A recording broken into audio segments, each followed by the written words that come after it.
What if Obi-Wan saw all of Revenge of the Sith as a vision? I did this with Anakin a while back and it was a fun story, so wanted to do it again, might do different characters in the future. Let me know what you think, please hit the subscribe button, leave a like if you enjoy, and let's get right into this one. Our story begins inside of the hangar of a Republic Venator as Anakin and Obi-Wan are preparing to take off into battle. The two of them were sitting in their starfighters, mere moments away from coming out of hyperspace above Coruscant. The two of them were just recalled from the Battle of Urbana as Chancellor Palpatine was captured by the Separatist attack on the Republic capital world. But as Obi-Wan sat in his starfighter, waiting for the command to deploy into battle, staring through the large window viewport into hyperspace, something began to happen. His mind took him elsewhere, and suddenly, Kenobi was out in battle. He didn't remember deploying, but droid fighters were all around him. Republic and Separatist cruisers were firing cannons at each other. Orders were being spoken into his comms. Clones were screaming out as they were shot down. So Obi-Wan locked in, flying with Anakin through this battle. It were almost as if Obi-Wan was watching himself from the third person. He watched as he and Anakin flew through the battle and into the Invisible Hand flagship hangar. He then moved through the ship with Anakin until they reached the Chancellor and discovered it was a trap laid out by Dooku. Obi-Wan watched as he and Anakin fought Dooku, only for Dooku to discard of Obi-Wan and take on Anakin alone. But because Obi-Wan was watching all of this play out, he saw how the Chancellor spoke to Anakin.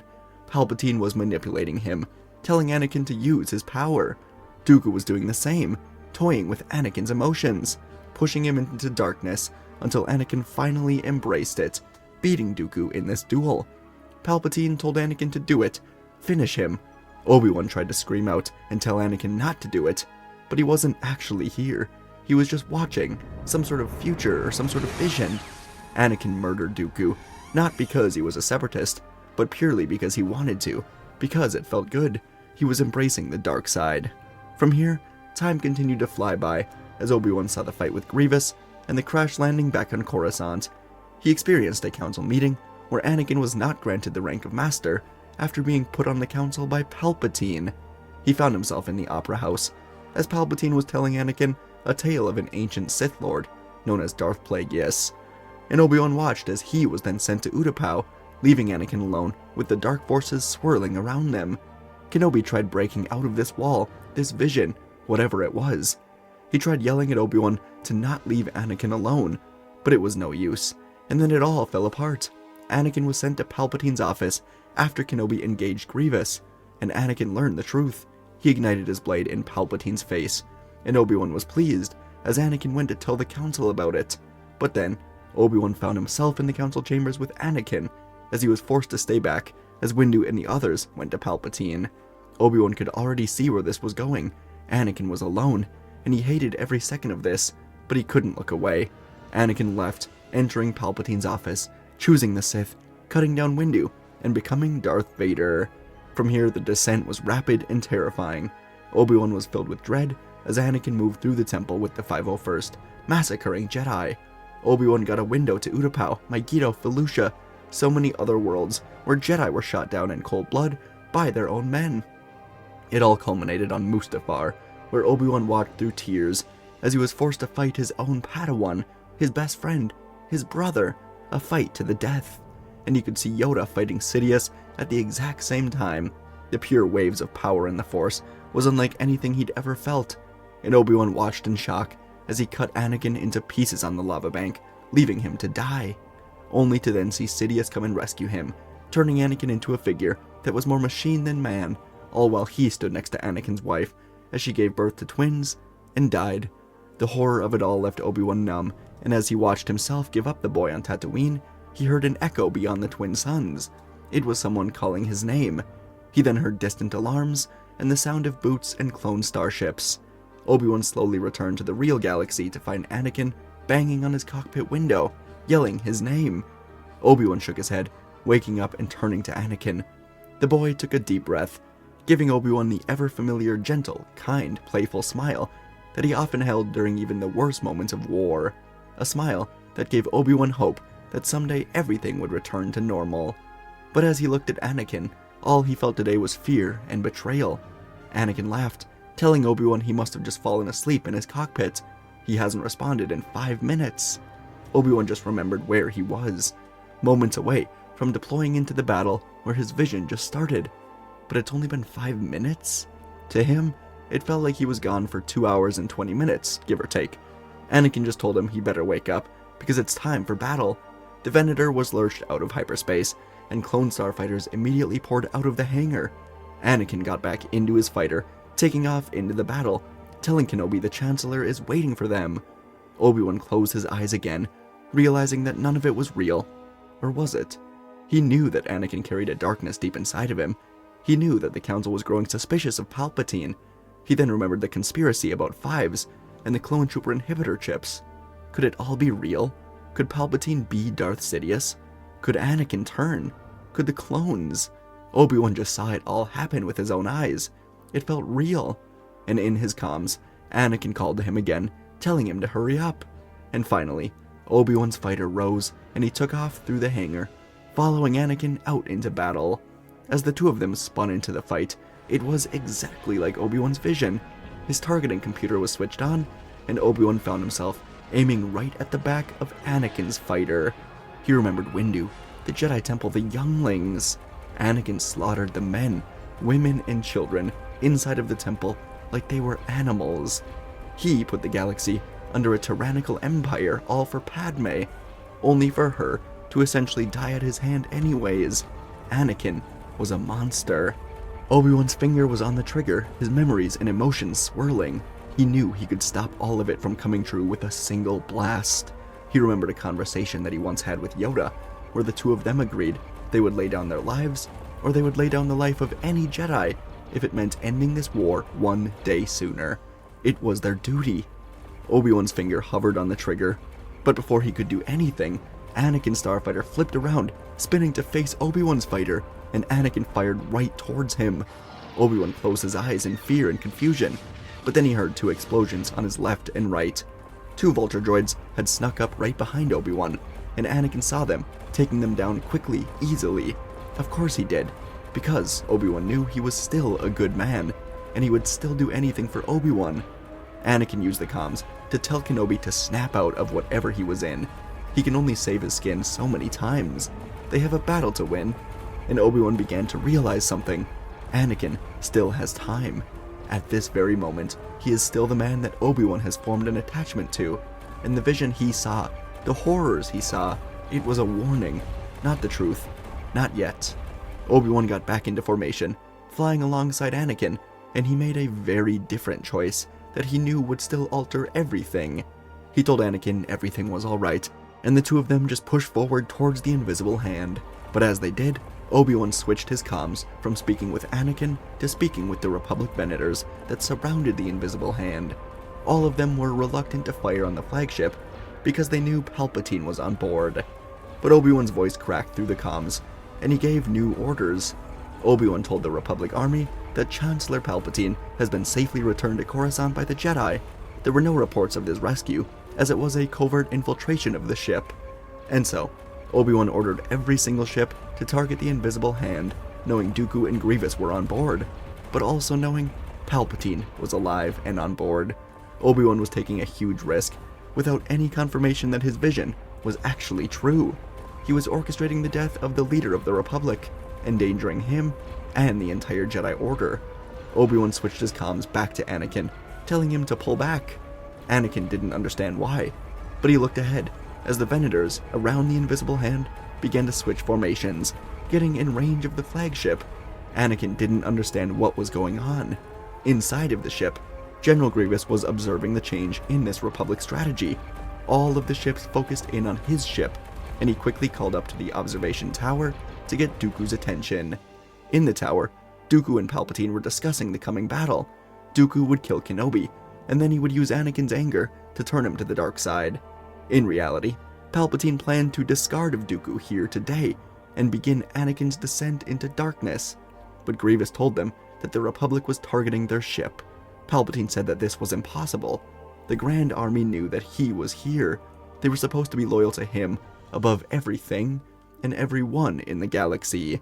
There was no way they would destroy this ship, unless the Jedi have explicitly ordered the clones to fire on this ship. Palpatine quickly got to work, telling Dooku to plug him into the communications mainframe. Palpatine quickly began recording a message, telling the Republic army to hold their fire. He is still alive. He needs their help. Do not fire. If a Jedi has ordered them to fire, arrest them immediately. Palpatine ended the message, and it was being sent over to the Republic fleet. But it was too late. Cannon fire ripped out of the Republic ships, tearing into the Invisible Hand. Grievous had all of the power redirected into the shields and into the engines to try and escape, but the sheer amount of ships firing at the Invisible Hand was too much. The first thing to go was the Spire. Dooku and Palpatine were swallowed up by explosions as the Spire was blown up. The command bridge followed. As Grievous was trying to command the escape, he realized it was over, taking off to the escape pods, but clone starfighters and bombers flew by the escape pods, firing at all of them before they could eject, and Grievous would meet his end in this very moment.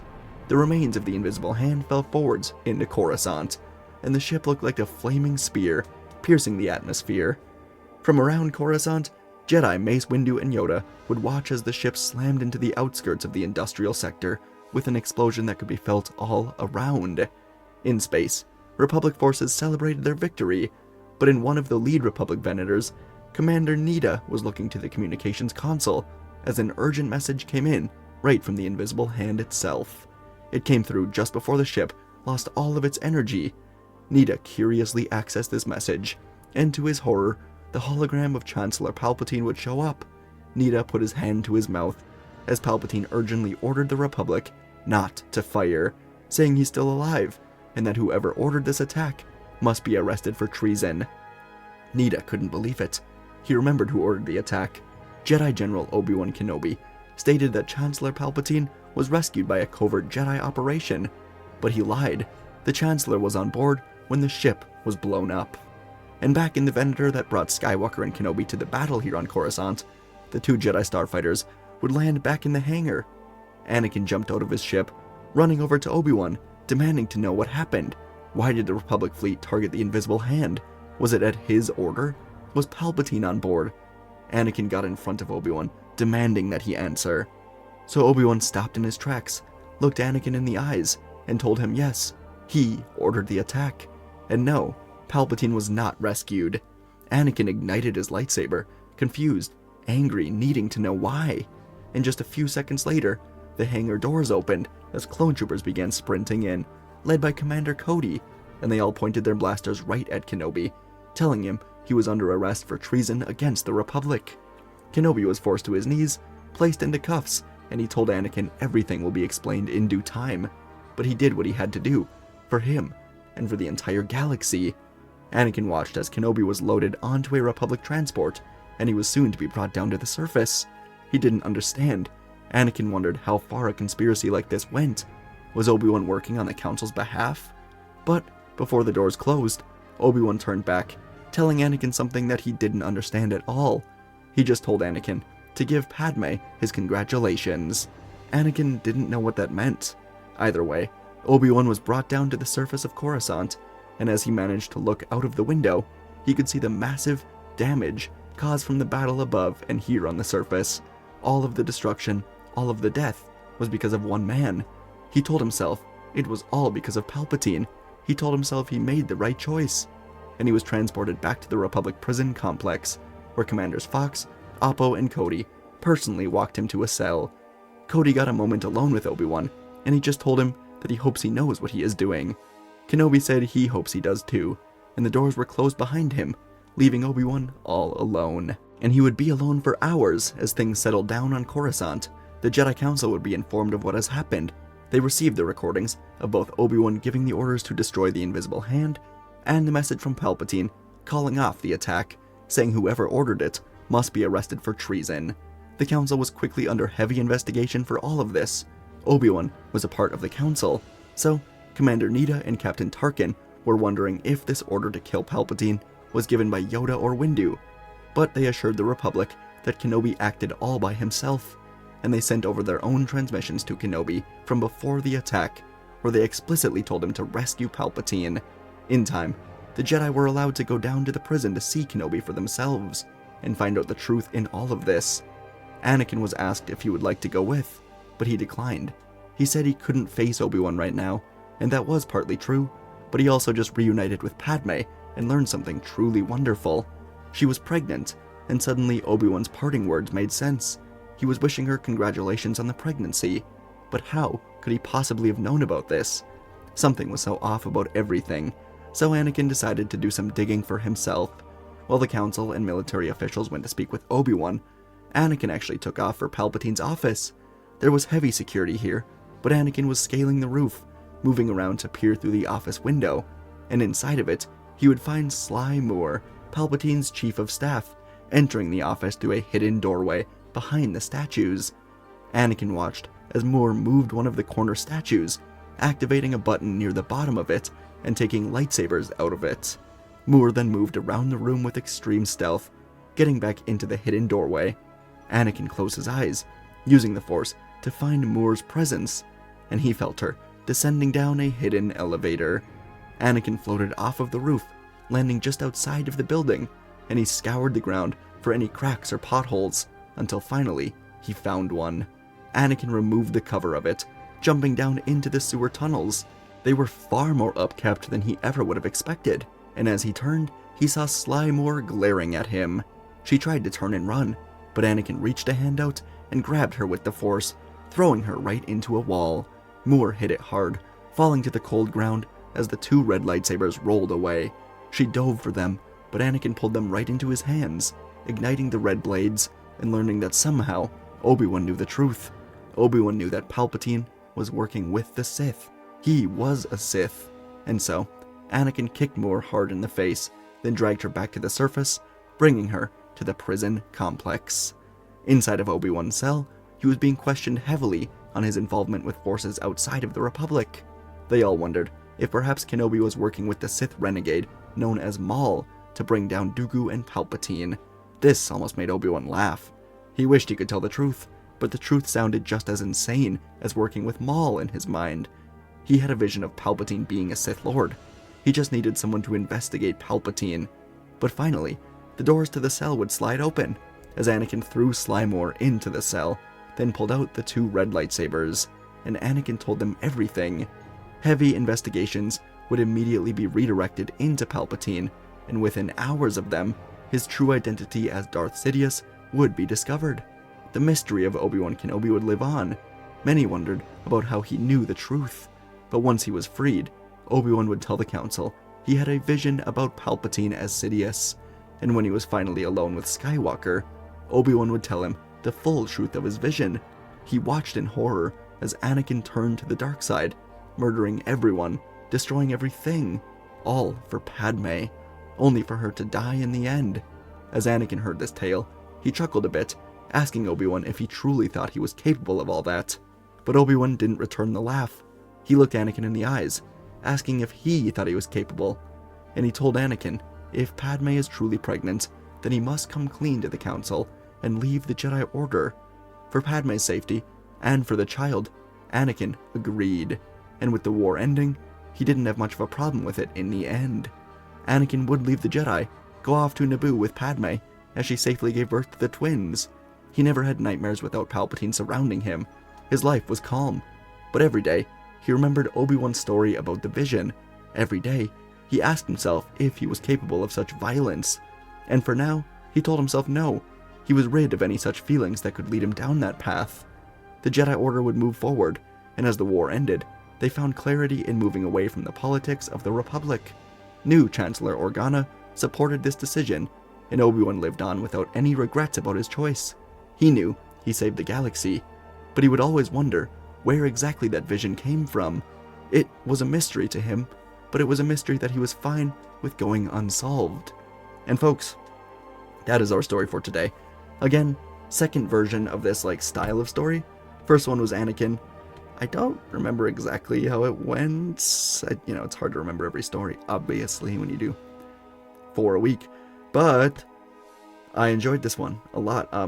The whole premise, I guess, is just, in the end, I wanted to, the scene that really drew me to this was the one with Obi-Wan in the Starfighter, looking at Anakin, being like, I can end this all by shooting at him, essentially. But Obi-Wan quickly realizes that's, obviously not the way, and that the vision was kind of a warning to get him back on the path to bringing back Anakin. So I just really enjoyed that scene in particular. A lot of it I did, I don't know, it was fun to explore the idea of, like, Palpatine just, you know, them firing at Palpatine's ship or Obi-Wan's orders, and then immediately Obi-Wan being like, sorry, you know, I lied to you all, I'm actually, you know, not, you know, I lied. I'm rambling a bit, obviously, as I try to work through the thoughts of this one, but I did enjoy it. It could be a story that's explored with many characters. Padme, maybe, Palpatine, Dooku, Yoda, Windu, Plo Koon, who knows, you know? Sazy Tin, just kidding. That'd be too much. If you want to see it with other characters, there's a lot of different paths this can go down. You know, the vision, or the one path that could be interesting to explore is, kind of Revenge of the Sith mirror, where, you know, Anakin trying to stop Padme's visions, or his visions about Padme from coming true. He tries to stop them and inadvertently makes them come true. That could play out in this, where, you know, Windu has a vision about Revenge of the Sith, essentially, and by trying to stop it, makes it come true. Whatever, could be fun. Let me know if you want to see that stuff. Let me know what you want to see next, and I'll see you in the next video.